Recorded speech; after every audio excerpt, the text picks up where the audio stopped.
नमस्कार, माधुरीज किचनमध्ये तुमच्या सगळ्यांचे अगदी मनापासून स्वागत। आज आपण अगदी सोप्या पद्धतीने अगदी चविष्ट आणि वेगळ्या पद्धतीचा काहीतरी नवीन म्हणून नाश्ता बनवणार आहोत। हा नाश्ता तुम्ही खायला एवढा टेस्टी लागतात ना की अगदी आवडीने खाणार। एकदा जर बनवला ना तर सारखं बनवणार। फक्त तांदळाच्या पिठापासून झटपट बनवलेला आहे। चला तर मग आता वेळ वाया न घालवता रेसिपीला सुरुवात करूया। त्यासाठी एका कढईमध्ये एक पळी तेलामध्ये हिंग आणि जिऱ्याची फोडणी दिली। त्यानंतर त्यामध्ये आपण 3 लाल मिरच्या घेतल्या, त्या पण भाजून घेतल्या। त्यानंतर त्यामध्ये एक छोटीशी वाटी शेंगदाणे टाकले, ते पण आपल्याला छान भाजून घ्यायचे आहे। 1 वाटी खोबरं, थोडंसं कढीपत्त्याची पानं, थोडीशी कोथिंबीर आणि चवीपुरता मीठ हे सगळं टाकून आपल्याला परतून घ्यायचं आहे। शेंगदाणे थोडेसे लालसर होईस्तोवर भाजून घ्यायचे। त्यानंतर हे सगळं साहित्य आपल्याला एका ताटात गार व्हायला काढायचं आहे। त्यानंतर एका मिक्सर जारमध्ये टाकायचं आणि याचं आपल्याला वाटण तयार करायचं आहे। यामध्ये पाण्याचा वापर करायचा नाही, कोरडाच मसाला तयार करून घ्यायचा आहे। त्यानंतर आता आपण गॅसवर परत कढई तापायला ठेवली, ज्यामध्ये आपण 1 वाटी पाणी आणि 1 वाटी तांदळाचं पीठ टाकून घेतलं।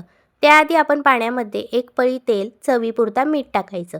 पाण्याला उकळी आली की त्यामध्ये 1 वाटी तांदळाचं पीठ टाकायचं। त्यानंतर सगळं पटकन एकजीव करायचं आणि घट्ट होईस्तोवर आपल्याला हे एकजीव करत राहायचं आहे। त्यानंतर आपल्याला 5 मिनिटं वाफ काढून घ्यायची। नंतर हा तांदळाच्या पिठाचा गोळा आपल्याला एका ताटात टाकून घ्यायचा आहे। गार झाल्यानंतर आपल्याला थोडंसं तेल लावून छान असा सॉफ्ट मळून घ्यायचा आहे। जसं आपण पोळीचं पीठ मळतो ना त्याच पद्धतीने छान मळून घ्यायचं। त्यानंतर आता आपल्याला या पिठाचा एक गोळा घ्यायचा आहे, जो आपण सॉफ्ट करून घेणार आहोत। त्यानंतर पीठ लावून आपल्याला हा लाटून घ्यायचा आहे। जर तुम्हाला छोट्या पुऱ्या लाटायच्या असेल तर त्याही लाटू शकतात किंवा एक मोठी पुरी लाटून एखाद्या झाकण्याच्या साहाय्याने कट करून घेऊ शकतात। मी एक मोठी पुरी लाटून घेतली। त्यानंतर एका वाटीने मी ही पुरीमधले छोट्या पुऱ्या कट करून घेतल्या। छान अशा गोल येतात। जर तुम्ही छोट्या पुऱ्या कट करून घेणार असणार तर एखाद्या वाटीने कट करून घ्या, म्हणजे आकारही छान येतो। त्यानंतर सगळ्या पुऱ्या आपण त्याच पोळपाटवर ठेवल्या आणि त्यामध्ये आता आपण मसाला भरूया। जो मसाला आपण वाटून तयार केलेला होता ना, तोच आपण 1-1 चमचा या पुरींवर टाकून घेणार आहोत। सगळ्या पुरींवर अशा पद्धतीने 1-1 चमचा आपण हा मसाला टाकून घेतला। आता काय करायचं, ज्या पद्धतीने आपण करंजी एका साईडने फोल्ड करतो ना, तशी फोल्ड करून घ्यायची। ज्या पद्धतीने व्हिडिओमध्ये दाखवलं ना त्याच पद्धतीने आपल्याला ही करंजीसारखी व्यवस्थित अशी ही पुरी फोल्ड करून घ्यायची आहे। आता आपल्याला काय करायचं, सगळ्या पुऱ्या आपण बनवून घेतल्या आणि आता एक चाळण घ्यायची, जिला आपण तेल लावून घेणार आहोत। चाळणीला जर आपण तेल लावून घेतलं ना तर खाली एकही आपली करंजी चिकटणार नाही।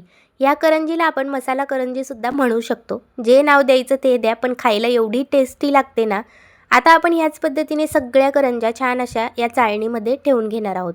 त्यानंतर आपण गॅसवर एका कढईमध्ये पाणी तापायला ठेवलं होतं, ज्यावर आपण ही चाळण ठेवून घेणार आहोत।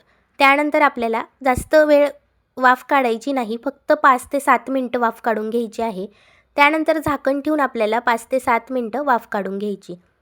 हे बघा, संपूर्ण करंज्या आपल्या वाफवल्या गेलेल्या आहेत। गार झाल्यानंतर अगदी छान होतात, नरम पण राहत नाही आणि अगदी कडकही होत नाही। त्यानंतर आता आपण एका कढईमध्ये 2 पळी तेल टाकून घेतलं, ज्यामध्ये आपण 1 चमचा जिरे, 1 चमचा पांढरी तीळ टाकली। त्यानंतर 1 चमचा आपण लाल तिखटसुद्धा टाकून घेतलं। हे सगळं टाकल्यानंतर आधी तेलामध्ये हे छान असं परतून घ्यायचं। आता आपण यामध्ये सगळ्या करंज्या 1-1 करून टाकून घेणार आहोत।